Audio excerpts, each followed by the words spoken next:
High and welcome to my channel, welcome to the another episode. তো আজকে ভিডিওটা কোনো সিনেমা রিলেটেড ভিডিও হবে না। আজকে ভিডিওটা একটু সিরিয়াস কাইন্ড অফ ইস্যু নিয়ে আমরা ডিল করব।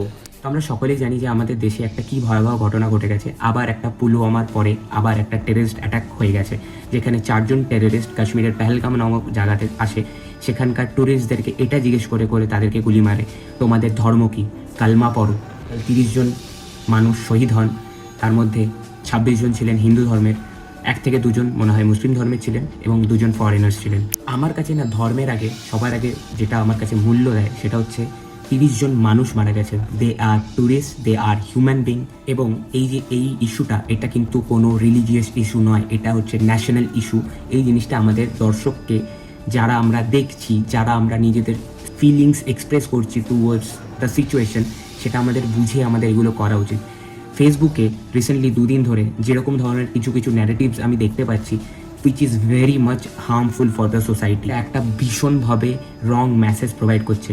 কেউ হিন্দুদের সাপোর্টে কথা বলছে মুসলিমদের এগেনস্টে গিয়ে, কেউ মুসলিমদের সাপোর্টে কথা বলছে হিন্দুদের এগেনস্টে গিয়ে। এই দুটো জিনিসই খুবই হার্মফুল ফর আওয়ার ওয়েলবিং। কারণ এই জিনিসটা যদি আমরা করতে থাকি, যেই জিনিসটা পাকিস্তান অ্যাকচুয়ালিতে চাইছে, যে আমাদের এখানে রিলিজিয়াস যে টেনশনস রয়েছে সেগুলোকে আরও বাড়িয়ে দিয়ে পুরো ভারতকে রক্তাক্ত করে তোলা। মানে আজকে হিন্দুরা গিয়ে মুসলিমদের মারবে, কালকে মুসলিমরা এসে হিন্দুদের মারবে, এরকমই কি চলে যেতে থাকবে?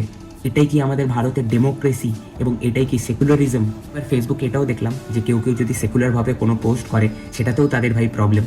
সেকুলার মানে আসলে কি সেটা কি কেউ জানে নাকি জানতে চায়? এবং ভিন্ন ভিন্ন পলিটিক্যাল পার্টি নিজের মতো একটা অডিয়েন্স সেট করে, তাদের একটা এজেন্ডা থাকে। কেউ এক ধর্মকে নিয়ে তোবাদারি করে, কেউ আরেক ধর্মকে নিয়ে তোবাদারি করে, এটাই হয়ে যাচ্ছে। তো আমাদের এগুলোকে না ব্লাইন্ডলিভাবে এই ফেথগুলোতে বিলিভ করলে চলবে না।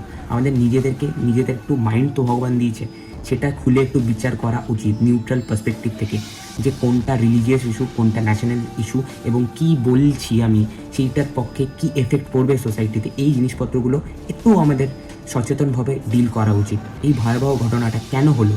পাকিস্তান অলওয়েজ চেষ্টা করে ইন্ডিয়াকে ক্যাপচার করবার, কিছু না কিছুভাবে। পারবে তো না, তাদের বুকে তো পাটা নেই। এটা তো সামনে ইন্ডিয়ান আর্মির সামনে এসে করতে পারবে না, কারণ এই 2 জন ইন্ডিয়ান আর্মির ফোর্স পুরো 93,000 পাকিস্তান ফোর্সকে পিছনে ফাটিয়ে দেয়। তারা জানে যে আমরা এইভাবে পারবো না, তাই কীভাবে পারবো? ইন্ডিয়াতে কি চলছে? রিলিজিয়াস সেন্টিমেন্টস নিয়ে অনেক মশলাপাতি চলছে। তাহলে কি করি? আমরা টেররিস্ট পাঠাই, বা যারা লোকাল কাশ্মীরে যে টেররিস্টগুলোকে জন্ম দিয়ে রেখেছে এত বছর ধরে, তাদেরকে অ্যাক্টিভ করি। তাদেরকে বলি যে যা তোরা গিয়ে টুরিস্টগুলোকে মার এবং জিজ্ঞেস কর যে তোদের ধর্ম কী, হিন্দু তো, হিন্দু হলে মারবি, নাহলে মারবি না।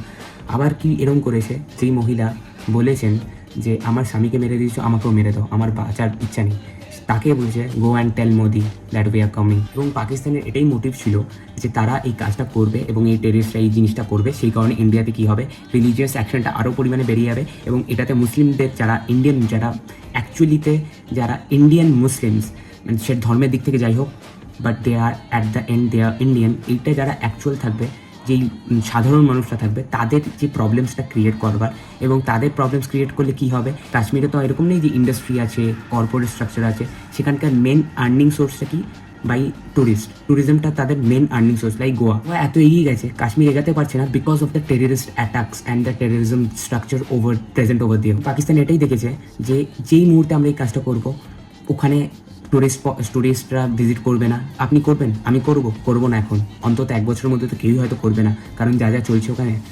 তো তাহলে ওখানকার যারা লোকালস আছে তারা কি করবে? তাদের আর্নিং সোর্স জিরো থাকবে এবং তাহলে আনএমপ্লয়মেন্ট জেনারেট হবে, এবং তার ফলে কী হবে, পাকিস্তানের থেকে আরও টেররিস্ট আসবে এখানে, এদেরকে ব্রেন ওয়াশ করবে, এদেরকে টাকা দেখাবে, আরও টেররিস্ট ইন্ডিয়ার ভেতরে জন্ম হবে। এটাই হচ্ছে এদের মূল টার্গেট। পাকিস্তানের জেনারেল যা যা বড় বড় কথা বলে, ওর গানে দম আছে ইন্ডিয়ান ফোর্সের সাথে লড়াই করবার। ইমরান খানকে জেলে পাঠিয়ে দিয়েছে, যে পাকিস্তানকে অ্যাকচুয়ালিতে কিছু ভালো কাজ করতে চেষ্টা করছিল। কারণ ইমরান খান একটা ক্রিকেটার ছিল, এক্স ক্রিকেটার, পুরো ওয়ার্ল্ড সে ঘুরেছে, সে জানে যে কী কী পলিসিস আনলে একটা দেশকে তৈরি করতে পারবো, সেটা চেয়েছে। তাকে জেলে ভরেছে কী কারণে? তার 2টো বিয়ে, সেই কারণে।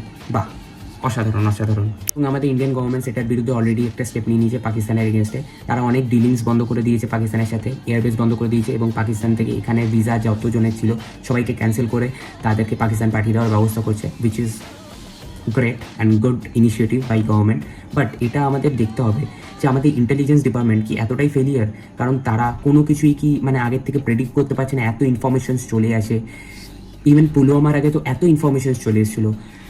আর্মির ওখানকার জেএনকে গভর্নমেন্ট, আর্মি অফিসিয়ালস এরা চেয়েছিল যে অ্যাটলিস্ট এয়ারক্রাফট অর্গানাইজ করা হোক এবং এদেরকে যাতে এয়ারের মাধ্যমে মানে শিফটটা করা হোক, বাই রোড না গিয়ে।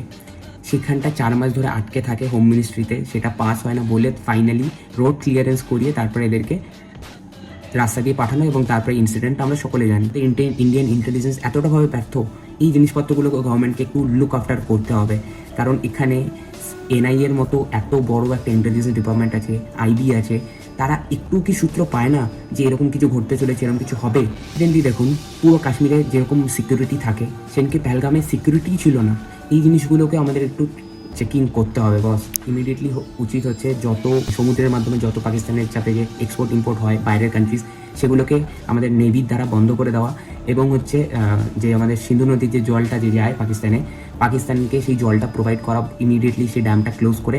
এবার সেটাও মানে করাটা একটু চাপের বিষয়, কারণ হচ্ছে সেখানটা যদি ক্লোজ করে তাহলে আমাদের নতুন আরও অনেক ড্যাম বানাতে হবে, কারণ নাহলে জল ওভারফ্লো হয়ে যাবে। তো পাকিস্তানকে এমনভাবে ভিকমাঙ্গা করে দিতে হবে না, যে এমনি তো ওরা ভিকমাঙ্গা দেশ, কিন্তু আরও ওদেরকে এরকমভাবে ভিকমাঙ্গা করতে হবে যে মানে ওরা এতে মানে ইন্ডিয়ার কাছে এসে ঘুটনাটাকে, কারণ ওরা যে কাজগুলো করছে which is very very wrong. শেষমেশে আমি একটাই কথা, আমি সকল দর্শক যারা আমার এই ভিডিওটা দেখছো, আমি তাদেরকে বলবো যে কোনো ন্যারেটিভ সেট করবার আগে বা কোনো ন্যারেটিভে নিজের গাটাকে ভাসানোর আগে একবার চিন্তা করে দেখবে যে এর ব্যাক স্টোরি কী আছে, কোশ্চেন করতে থাকবে যে ওয়াই ইট ইজ হ্যাপেনিং, এবং এর পেছনে রিজন কী আছে। এটা আমি একটা কথা বলে ফেললাম, সেটা বললে কত কিছু হতে পারে, সেই জিনিসপত্রগুলো একটু ভেবে আপনারা প্লিজ নিজের এক্সপ্রেশনস জারি করবেন অডিয়েন্সের কাছে। দেখুন, এটা একটা খুব খারাপ ঘটনা, আমার আপনার সকলেরই খারাপ লেগেছে। আমাদের এখানকার একজন ছেলে, সেও মারা গেছে, বিতান অধিকারী, 1 সপ্তাহ হয়েছিল বিয়ে।